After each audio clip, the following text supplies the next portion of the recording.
The rain hammered against the glass windows of Patterson's luxury boutique on Fifth Avenue as an elderly woman in a worn-out coat pushed through the heavy doors carrying a faded leather purse that had seen better decades. Margaret Thornton moved slowly across the pristine marble floors while the clicking of expensive heels and hushed conversations of wealthy shoppers filled the air around her. She approached the jewelry counter with trembling hands because she wanted to purchase a simple silver locket for her granddaughter's birthday that was coming up in 3 days. A tall man in an immaculate charcoal suit appeared from behind the counter with slicked-back hair and a watch that probably cost more than most people's cars, as his cold blue eyes swept over Margaret from head to toe. Richard Patterson III owned every boutique on this entire block, and he had built his empire on exclusivity and the appearance of untouchable wealth. His lips curled into a sneer as he noticed the mud on Margaret's shoes and the patches on her coat sleeves that she had sewn herself during lonely winter nights. "Excuse me, but I think you've wandered into the wrong establishment," Richard said with a voice dripping with condescension that made every head in the boutique turn toward the unfolding scene. Margaret looked up at him with confused eyes because she had simply wanted to buy a gift for the little girl who was the only family she had left in this world. "This boutique caters to a certain clientele, and I'm afraid you don't meet our standards, so I'm going to have to ask you to leave my shop immediately." The other customers whispered behind their designer handbags while some pulled out their phones to record what was about to become a moment that would change everything for everyone involved in ways they could never imagine. What happens next will shock you to your core. If you want to see this arrogant millionaire get exactly what he deserves, smash that like button right now, share this video with everyone who loves a good revenge story, and subscribe because you won't believe the twist that's coming in just a few minutes. Margaret felt her cheeks burn with embarrassment as every eye in Patterson's luxury boutique remained fixed on her weathered face and shabby clothing that told the story of years spent struggling just to survive. She clutched her purse tighter against her chest because inside that worn leather bag were $300 in carefully saved bills that represented months of cutting coupons and skipping meals so she could afford something special for her granddaughter Emma, who had lost both parents in a car accident 2 years ago. "Sir, I have money to pay for whatever I purchase," Margaret said softly while maintaining her dignity, even as her voice shook with the weight of public humiliation. "I just wanted to look at that silver locket in the display case because my granddaughter turns 8 years old this Thursday and she deserves something beautiful after everything she's been through." Richard Patterson III laughed loudly enough that the sound echoed off the high ceilings and crystal chandeliers that cast rainbow patterns across the walls. He walked around the counter with deliberate slowness that made Margaret instinctively take a step backward, even though she had done absolutely nothing wrong. His expensive cologne filled the air between them as he leaned closer with eyes that held nothing but cruel amusement at her obvious discomfort. "Let me explain something to you that you clearly don't understand about how the world actually works," Richard said, while gesturing around the boutique with a sweeping hand movement that encompassed the designer clothes and jewelry cases filled with items worth more than most people earned in a year. "This establishment represents quality, exclusivity, and a level of sophistication that certain people simply cannot appreciate, no matter how much they might want to pretend otherwise." A young saleswoman named Jennifer Chen watched from behind another counter with growing discomfort because she had been raised to treat everyone with respect, regardless of what they wore or how much money they appeared to have. She moved forward hesitantly because her job depended on not angering her boss, but her conscience screamed at her to intervene in this cruel display of classism that was becoming uglier by the second. "Mr. Patterson, perhaps we could just show her the locket since she's already here and clearly wants to make a purchase," Jennifer suggested carefully while avoiding direct eye contact with her employer because she had seen him fire people for far less than questioning his judgment.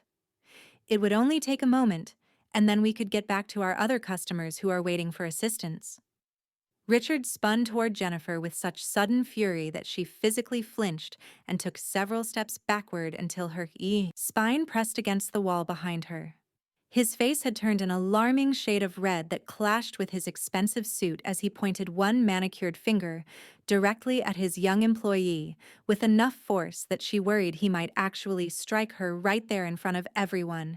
"You work for me, which means you follow my instructions without question or commentary." Richard hissed through clenched teeth, while the veins in his neck stood out prominently against his designer collar. "If I want your opinion on how to run my business, I'll ask for it. But until that extremely unlikely moment arrives, you'll keep your mouth shut and remember that there are 100 people who would kill for your position." Jennifer nodded quickly while blinking back tears because she needed this job to pay for her mother's medical treatments and couldn't afford to lose her income no matter how much she hated what was happening.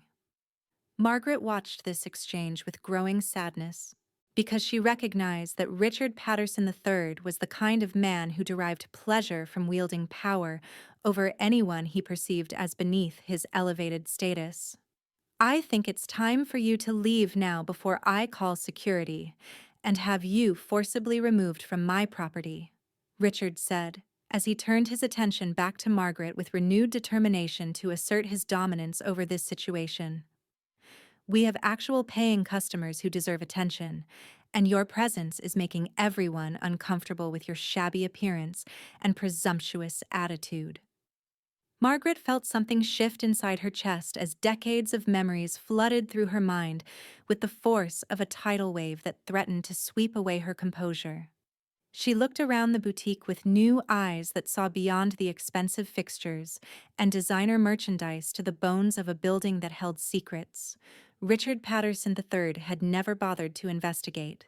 Her late husband Samuel had been a real estate developer who believed in helping people rather than crushing them beneath the heel of unchecked capitalism and greed. "Young man, do you have any idea who actually owns the land beneath your feet right now?" Margaret asked quietly, with a voice that suddenly carried an edge of steel that made Richard pause mid-gesture, because something in her tone suggested this conversation was about to take an unexpected turn. "Have you ever bothered to look at the actual property deeds for this entire block? Or did you just assume that your money gave you the right to treat people however you wished?" Richard's confident smirk faltered for just a fraction of a second before he recovered his composure and laughed again, though this time the sound held less certainty than before. He pulled out his phone with an exaggerated flourish because he wanted to prove to everyone watching that this poor old woman was clearly delusional and desperate for attention. "I own this boutique and the building it occupies through Patterson Enterprises LLC, which I founded 15 years ago after graduating from Harvard Business School," Richard announced loudly while scrolling through his phone to pull up documents that he believed would end this ridiculous conversation once and for all. "I have lawyers who handle all my property acquisitions, and I can assure you that everything is completely legitimate and above board." Margaret reached into her worn purse with steady hands that no longer trembled because she had suddenly remembered exactly who she was and what she possessed. She pulled out a folded piece of paper that had been carefully preserved in a plastic sleeve for the past 40 years, since the day her husband had placed it in her hands, and made her promise to never forget its importance. "You lease this building from a property management company called Westfield Holdings," Margaret said, while unfolding the document with deliberate slowness that made everyone in the boutique lean forward to see what she was revealing. "Westfield Holdings manages properties on behalf of the actual landowners who prefer to remain anonymous for privacy reasons, but I can assure you that they know exactly what happens in every establishment that operates on their land." Richard snatched the paper from Margaret's hands with a roughness that made Jennifer gasp audibly, because even he seemed to realize he had crossed a line. He scanned the document quickly while his face transformed from confident arrogance to confused concern, and finally to barely concealed panic, as the words on the page penetrated his consciousness. The paper was a land deed registered in 1962 under the names of Samuel and Margaret Thornton for the entire city block that included Patterson's luxury boutique, along with 7 other businesses that generated millions in annual lease revenue.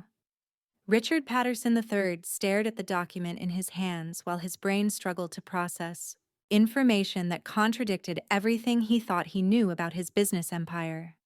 The deed clearly showed that Samuel Thornton had purchased the entire block back when this part of the city was considered undesirable and dangerous, long before the gentrification that transformed it into one of the most expensive commercial districts in America.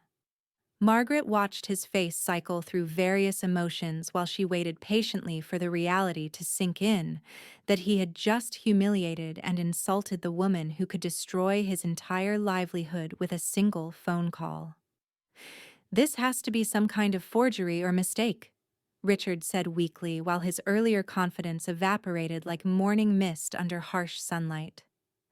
"There's no way you could possibly own this land because my lawyers would have discovered that information during the acquisition process when I established my lease agreement with Westfield Holdings 5 years ago." Margaret took the deed back from Richard's suddenly limp fingers with a gentleness that belied the storm brewing behind her calm exterior. She folded the document carefully and returned it to her purse, while the other customers continued recording on their phones because they sensed they were witnessing something extraordinary that would be talked about for years to come.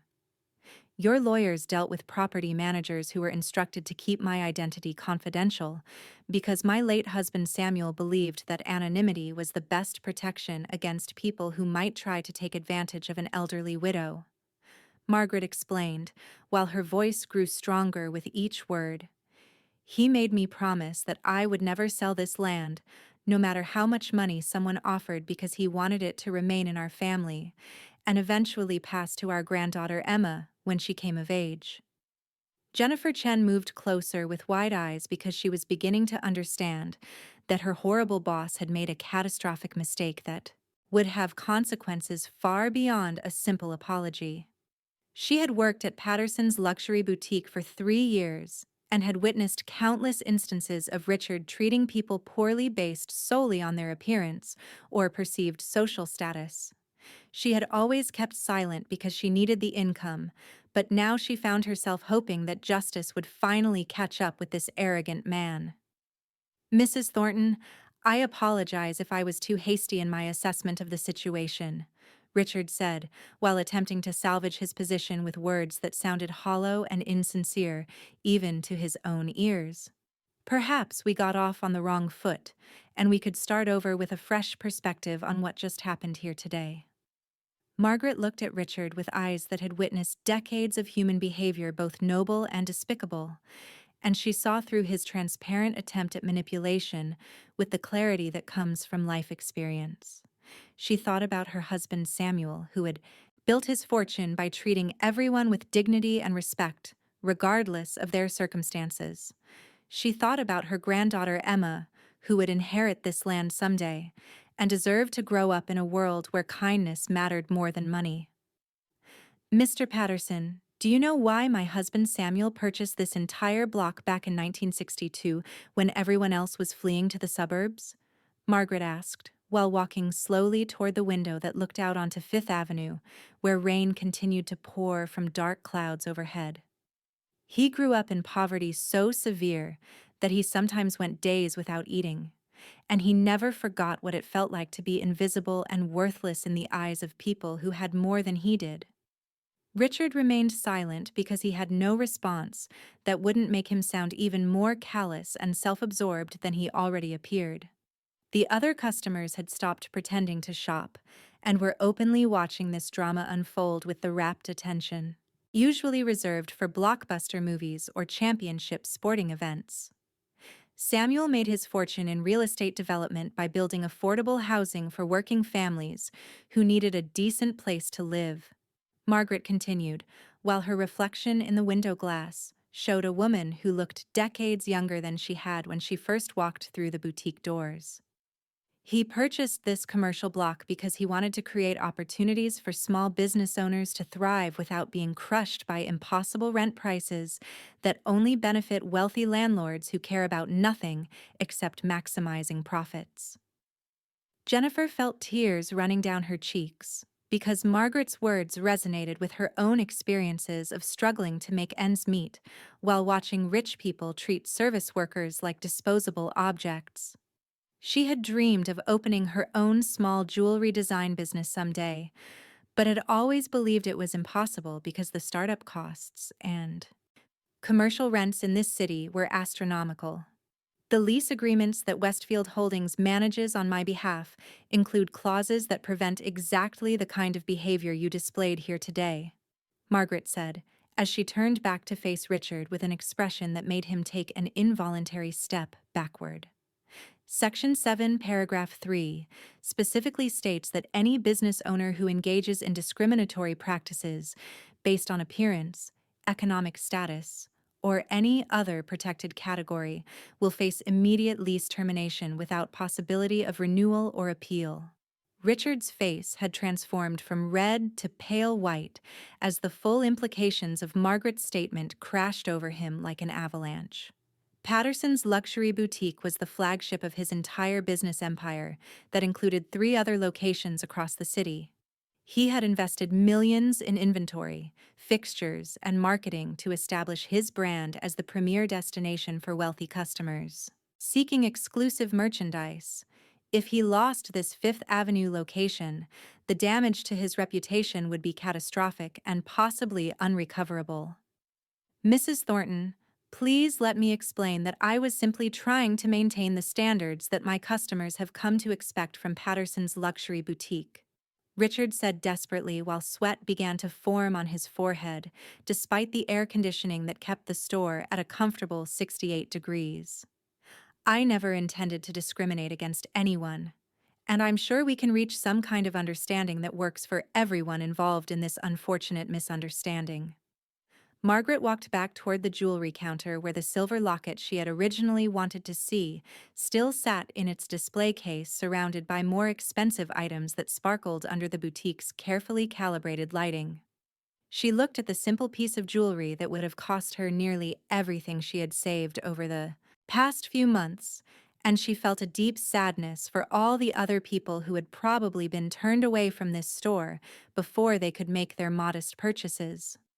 I'm going to make you an offer that demonstrates more mercy than you showed me when I walked through your door 15 minutes ago, Margaret said, while Richard held his breath and waited for her to determine his fate.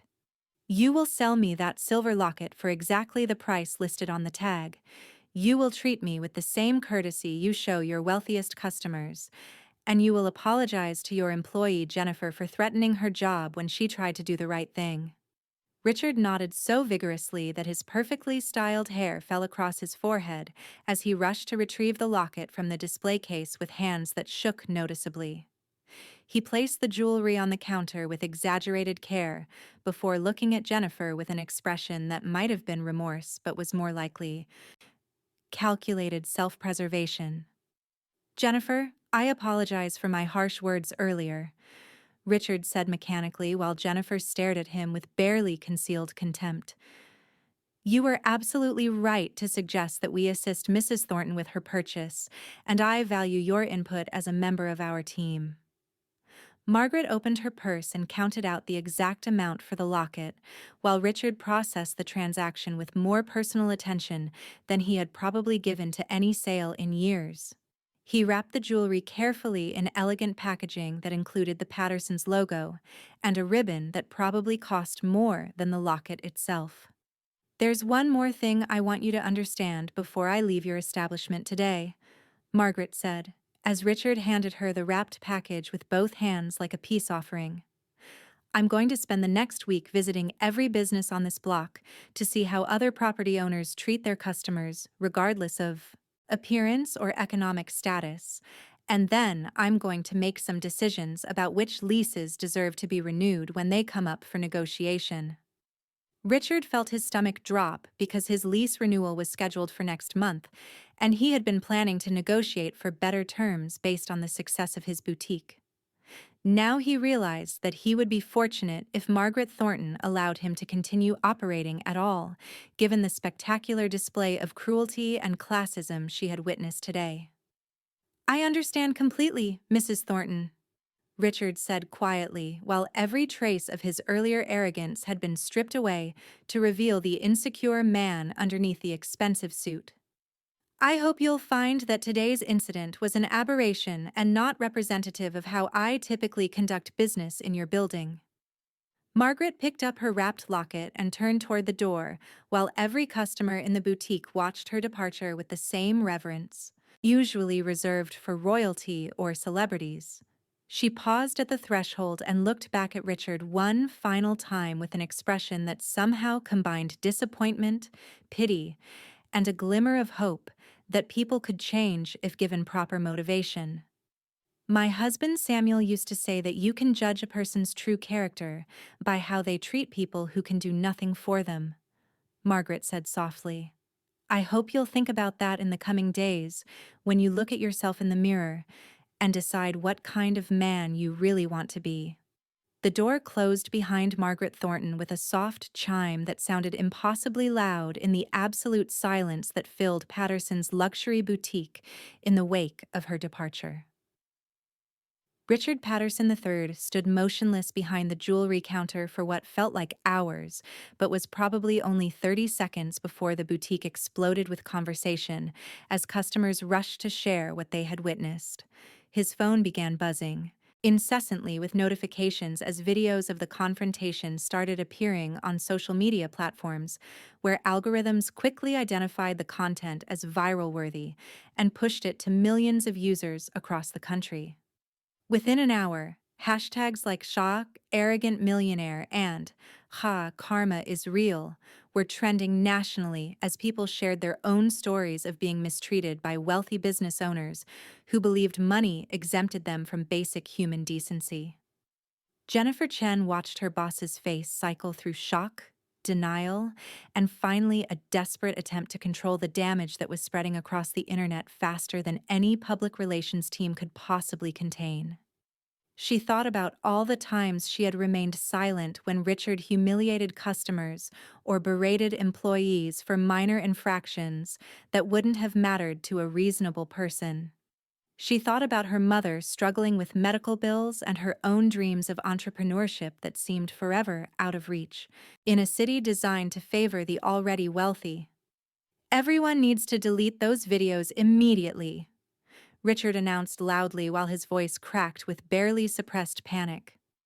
"What you recorded was a private business matter, and sharing it without consent violates numerous privacy laws that could result in legal action against anyone who continues to distribute that content."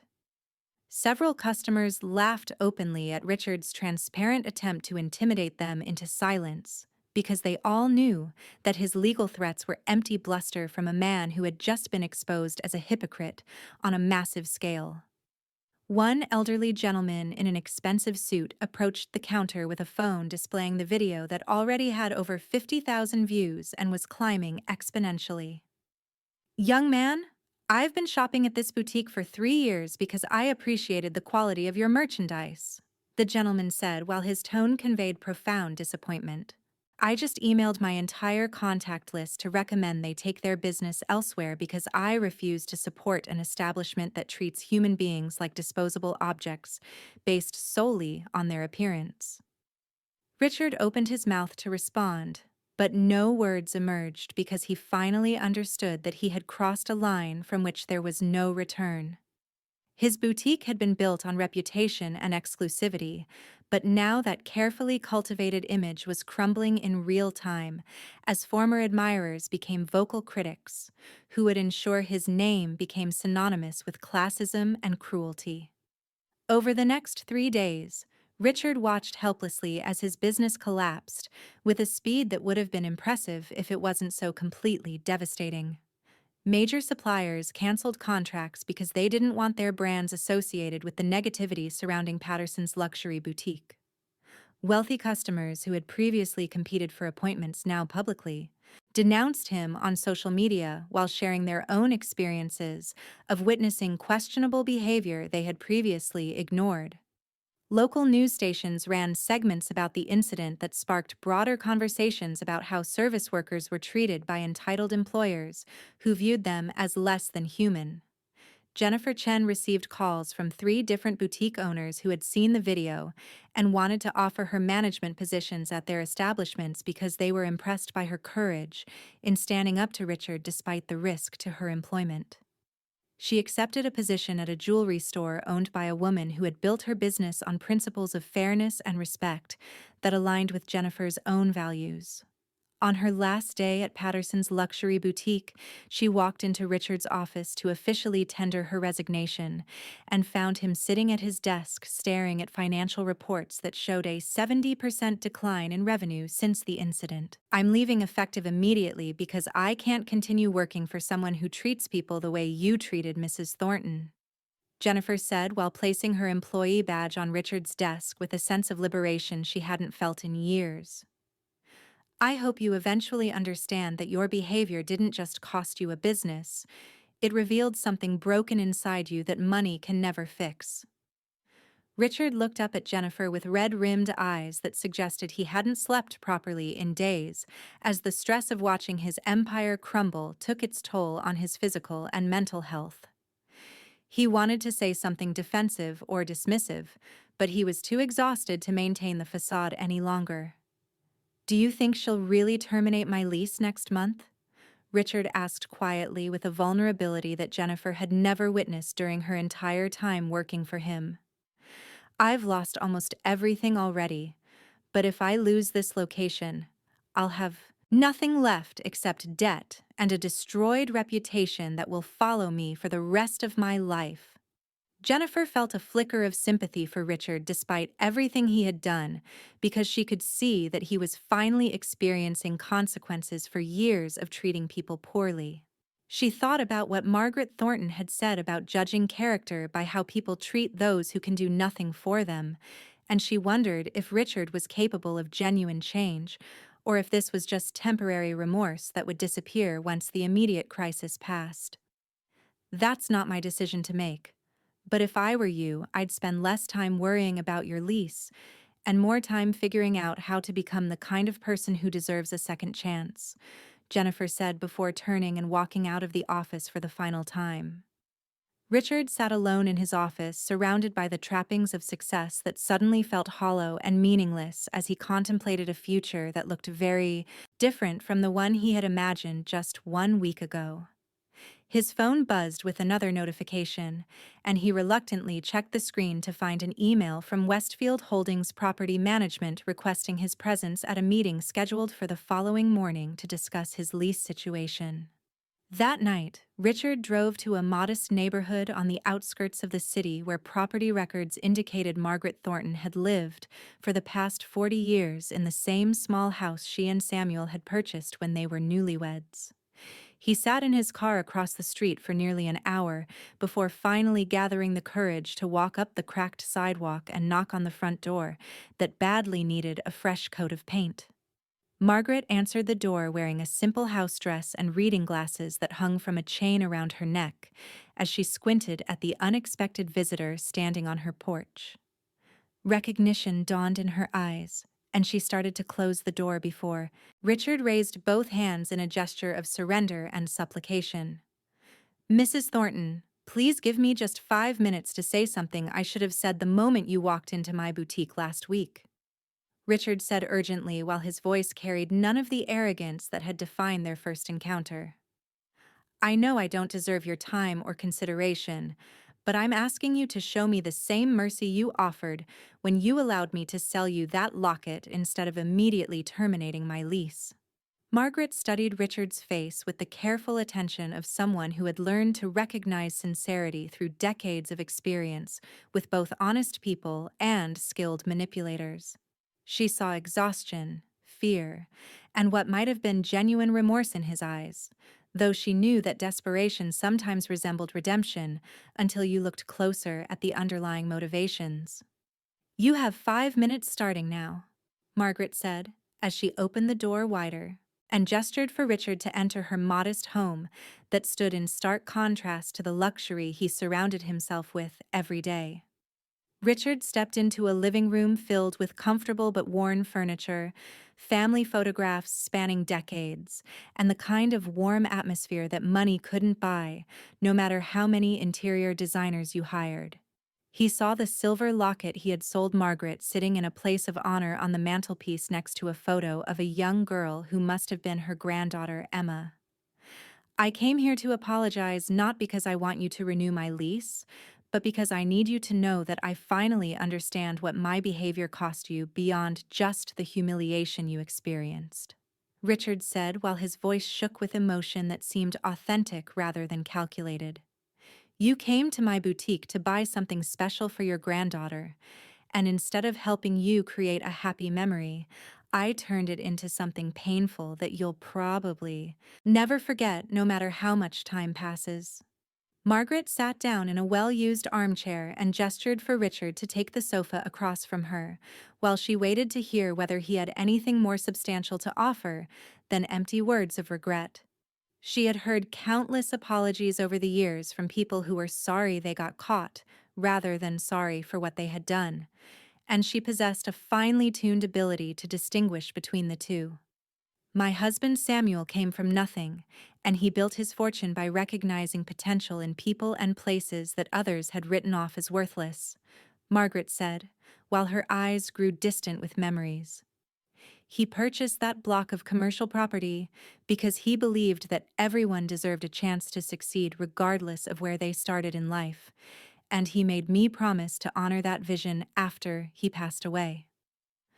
Richard listened without interrupting because he sensed that Margaret needed to explain her perspective before she could determine whether his apology was genuine. He thought about his own privileged upbringing where money had shielded him from consequences and prevented him from developing empathy for people whose lives looked different from his own experience. I've been thinking a lot about my father over the past few days, Richard admitted quietly. He built a successful hedge fund by being ruthless and cutthroat with anyone he perceived as weak or unworthy of his time. And he taught me that wealth was the only thing that mattered in life, because it gave you power over people who had less than you did. Margaret nodded slowly because Richard's words explained much about the man who had humiliated her in front of a boutique full of strangers. She understood that cruelty was often learned behavior passed down through generations until someone decided to break the cycle and choose a different path. So the question you need to answer for yourself is whether you're going to continue following your father's example or whether you're capable of becoming someone different, Margaret said gently. I can't make that decision for you, and keeping or losing your lease won't change who you are at your core unless you do the hard work of examining why you treat people the way you do. Richard felt tears threatening to spill down his cheeks as Margaret's words penetrated defenses he had maintained for his entire adult life. He realized that he had been chasing success defined by his father's standards, while ignoring the emptiness that came from living without authentic human connection or purpose beyond accumulating wealth. I don't know if I can change after spending 38 years becoming this person, Richard said honestly. But I want to try because the alternative is continuing down a path that leads nowhere except loneliness and regret. Margaret stood up and walked to a bookshelf where she retrieved a worn journal that had obviously been handled countless times over many years.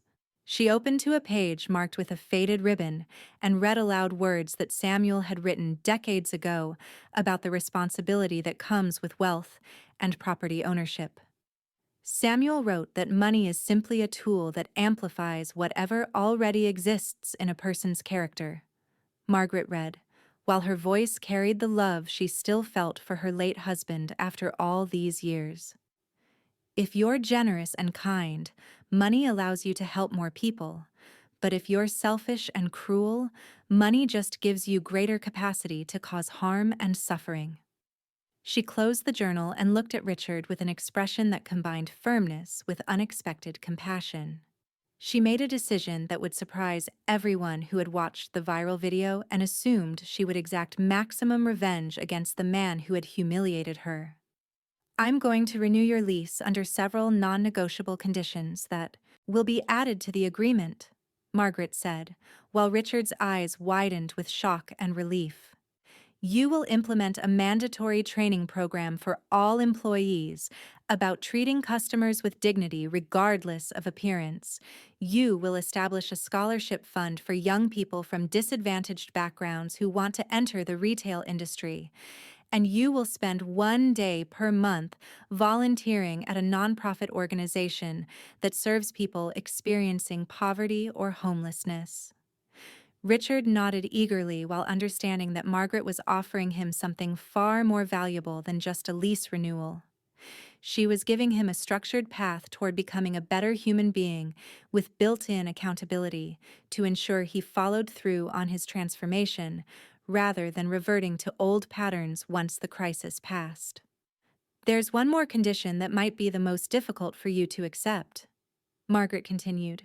You will issue a public apology video that acknowledges your behavior was wrong and explains specifically what you're doing to change, and you'll donate all proceeds from the boutique for 1 full week to organizations that fight poverty and inequality. Richard calculated quickly that a week of proceeds would cost him approximately $200,000 during what was normally his highest revenue period before the holidays. He thought about refusing because the financial hit would be significant, but then he remembered the emptiness he had felt sitting alone in his office, watching his reputation crumble, and his so-called friends disappear when he was no longer useful to them. I accept all your conditions, and I'll have my attorney draw up an amended lease agreement that includes everything you specified, Richard said, while offering his hand to Margaret in a gesture of gratitude and commitment. Thank you for seeing something in me that I haven't been able to see in myself for a very long time. Margaret shook Richard's hand with a firm grip that belied her age and apparent fragility. She walked him to the door and watched as he returned to his expensive car that looked ridiculously out of place in her working-class neighborhood. Mr. Patterson, one final thing before you leave, Margaret called out as Richard opened his car door. Change is a choice you have to make every single day, not just once when you're facing consequences for your actions. So don't waste this opportunity to become someone your future self can be proud of. Richard drove home through rain-slicked streets while thinking about Margaret Thornton's words and wondering whether he possessed the strength to fundamentally change who he had been for nearly 4 decades. 6 months later, Margaret Thornton walked down Fifth Avenue with her granddaughter Emma, who clutched the silver locket around her neck like a treasured talisman that connected her to the grandmother who loved her unconditionally. They stopped in front of Patterson's boutique, where a new sign in the window announced, "Open to everyone, all are welcome here," in letters large enough to be read from across the street. Margaret smiled because she had been receiving monthly reports from Westfield Holdings about the changes Richard had implemented, and the feedback from employees and customers suggested his transformation might actually be genuine rather than performative. They pushed through the doors to find the boutique had been redesigned to feel more welcoming with comfortable seating areas and price points that ranged from affordable to luxury, so that everyone could find something within their budget. Richard stood behind the counter assisting an elderly gentleman select a watch, while demonstrating patience and genuine interest in helping find the perfect item regardless of how long it took or how much the customer ultimately spent. He looked up and saw Margaret with Emma, and his face transformed with a smile that reached his eyes and suggested he had found something resembling peace during the past 6 months of difficult personal work. He finished with his current customer before approaching Margaret and her granddaughter with respectful acknowledgement rather than the servile desperation she had witnessed during their last private conversation. "Mrs. Thornton, it's wonderful to see you again," Richard said sincerely. "And this must be Emma, who I've heard so much about from your monthly check-ins with our employee satisfaction surveys."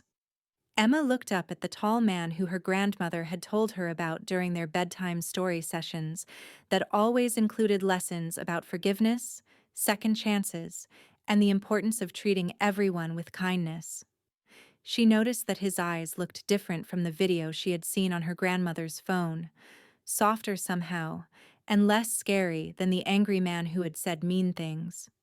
"I like your store better now," Emma said with the blunt honesty that only children can deliver without causing offense. "It feels happier than before when you were mean to Grandma." Richard knelt down so he was at Emma's eye level and accepted her assessment with a rueful smile that acknowledged the truth of her observation. He had learned during months of therapy and volunteer work that children often perceived emotional truth more clearly than adults who had learned to hide behind social conventions and polite fictions. "You're absolutely right that my store is happier now, and that's because I'm trying to be a better person than I was when I first met your grandmother," Richard said gently. "Sometimes grown-ups make really bad mistakes, and then we have to work very hard to fix the damage we caused and become the kind of people we should have been all along." Margaret watched this exchange with satisfaction because she recognized that Richard's words came from authentic self-awareness rather than scripted public relations talking points. She had reviewed security footage from the boutique that Westfield Holdings provided as part of their standard property monitoring, and she had seen Richard patiently training new employees about the importance of treating every customer with respect, regardless of appearance or obvious wealth. "I've been following your volunteer work at the St. Vincent's homeless shelter," Margaret said as Richard stood back up. "The director told me you've been showing up every week without fail, and that you've started a program to help residents with job interview skills and professional clothing they need to succeed." Richard nodded while feeling both pride in his progress and humility about how much further he still needed to go in his personal journey. He had discovered that working with people experiencing homelessness had shattered many of his prejudices about poverty and forced him to confront uncomfortable truths about how easily anyone could end up without resources or support systems. "I met a man named Robert at the shelter who used to be a successful accountant before his wife died, and he lost everything to medical debt and depression," Richard shared. "Talking with him made me realize that the distance between success and disaster is much smaller than I ever understood when I was judging people based solely on their current circumstances." Jennifer Chen emerged from the back office carrying inventory reports, and her face lit up with genuine surprise when she saw Margaret and Emma. She had returned to work at Patterson's boutique 2 months ago after Richard personally called to apologize and explain the changes he was implementing while offering her a profit-sharing partnership that would eventually allow her to open her own jewelry design studio. "Mrs. Thornton, Emma, what a wonderful surprise!" Jennifer exclaimed while moving forward to greet them warmly. "Did Richard tell you that? We're launching a new line next month featuring jewelry designed by local artists from underrepresented communities, and all the proceeds will support arts education programs in underfunded schools." Emma's eyes widened with excitement because she loved art class at school and dreamed of becoming a designer someday when she grew up. Margaret squeezed her granddaughter's hand while feeling grateful that the painful incident 6 months ago had somehow transformed into something positive that would benefit countless people beyond just the immediate participants. "Actually, I came here today to discuss something important with you, Mr. Patterson," Margaret said, while her tone shifted to more serious matters. "I've been reviewing proposals from various developers who want to purchase my commercial property block for redevelopment into luxury condominiums, and I need to make a decision within the next 30 days. Richard felt his stomach drop because he knew that selling the property to developers would mean the end of his boutique and every other small business that operated under Margaret's generous lease terms. He had finally found purpose and meaning in his work beyond just accumulating wealth, and the thought of losing that progress because of decisions made during his previous life felt cruelly ironic. "I understand that you need to consider what's best for your family's future," Richard said, while struggling to keep his voice steady. Whatever you decide, I want you to know that the past 6 months have been the most meaningful of my entire life because you gave me a chance to become someone better than I was. Margaret smiled mysteriously while reaching into her purse to pull out legal documents that she had been carrying for this specific moment. She handed them to Richard and watched his face as he read through the pages that outlined her actual plan for the property. I'm creating the Samuel Thornton Foundation that will own and manage the commercial block in perpetuity with a mission to provide affordable retail space for small business owners who demonstrate commitment to ethical practices and community service, Margaret explained. I'm offering you a position on the foundation board because I believe your experience transforming from who you were to who you're becoming could help guide other business owners who need direction. Richard read through the foundation documents with growing amazement as he understood that Margaret was not only protecting her husband's legacy, but also creating a structure that would ensure the property served its original purpose for generations to come. He saw his name listed as a proposed board member alongside community leaders, nonprofit directors, and small business advocates who would collectively oversee the foundation's mission. I don't know what to say, except thank you for believing that people can change when given proper motivation and support, Richard said while his voice thick with emotion.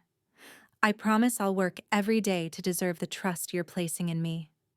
Emma tugged on her grandmother's sleeve and whispered loudly enough for everyone to hear that she was hungry and wanted to get ice cream from the shop down the street. Margaret laughed with the pure joy that comes from spending time with the people you love most in the world. Before we go get ice cream, I have one more surprise, Margaret said, as she pulled out a small velvet box from her purse and handed it to Richard. This belonged to my husband Samuel, and I want you to have it as a reminder of the kind of man worth aspiring to become. Richard opened the box to find a simple silver pocket watch, engraved with words that Samuel Thornton had apparently lived by throughout his remarkable life. Character is who you are when no one is watching. As Margaret and Emma left the boutique hand in hand, Richard stood holding the pocket watch, while understanding that he had been given something far more valuable than a renewed lease or business success. He had been given a second chance to build a life based on principles that would outlast any temporary achievement or accumulated wealth. Outside on Fifth Avenue, other business owners who had heard about Margaret's foundation were already calling to inquire about lease opportunities that would allow them to pursue their entrepreneurial dreams without being crushed by impossible rent prices. The block that Samuel Thornton had purchased 60 years ago would continue serving its original purpose of creating opportunities for people who simply needed someone to believe in their potential. And in a modest house on the outskirts of the city, Margaret Thornton sat with her granddaughter looking through photo albums filled with memories of Samuel, while explaining that the best revenge against cruelty was helping people become better versions of themselves through a combination of consequences and compassion. The silver locket around Emma's neck caught the lamplight and sparkled with promise that the next generation would inherit not just property and wealth, but also wisdom about what truly mattered in a life well lived. This story of redemption, justice, and second chances moved you. Make sure you hit that like button right now because we need more stories about real transformation instead of just empty cancel culture.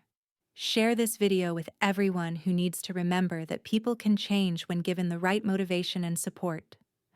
Subscribe and turn on notifications because we're bringing you more incredible true stories about karma, justice, and the power of choosing kindness over cruelty. Drop a comment below, telling us about a time when someone underestimated you or when you witnessed real transformation in action. And remember, character is who you are when no one is watching, so make every choice count.